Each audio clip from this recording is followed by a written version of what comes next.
सुमनाजी आफूले बनाएको घरमा छोडेर जाँदैमा त्यो मान्छे सक्सेस हुँदैन के बुझ्नुभयो नि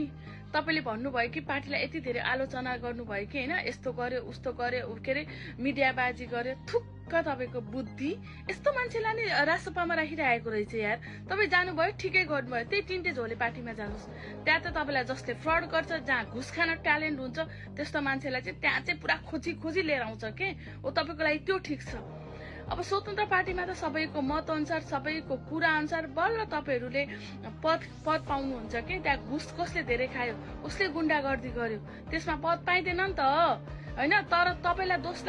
लगाइरहेछ भने तपाईले डिफेन्ड गर्नुहुन्छ नि त म यस्तो हैन भनेर भागेको छ पुलिस के जेलबाट भागेको छ भन्दाखेरि त रवि लामिछानेले त देखाइ नि त पत्र म भागेको छैन भनेर त्यसलाई भन्छ डिफेन्ड गर्नु म सही छु भनेर देखाउनु त्यसलाई मिडियाबाजी गर्नु भन्दैन त्यसलाई तपाईको बुद्धि कहाँ गथ्यो भनेको के यत्रो पढे लेखेको मान्छे हामीले त राम्रो मान्छे छानेर पठाएको रहेछौं भनेको त तपाई घातीलाई पो हामीले त ल्याएरैछौं त जसले देश संकटमा परेको बेलामा घात गर्छ नि जसले आफ्नो मान्छे आफ्नो घर संकटमा परेको बेलामा घर भत्किन लागिरहेको बेलामा त्यो घरलाई झन् भत्काउँछ नि त्यो मान्छे कहिले पनि सही हुँदैन तपाई एउटा अक्षरवादी र घुसखोरी हुनुहुन्छ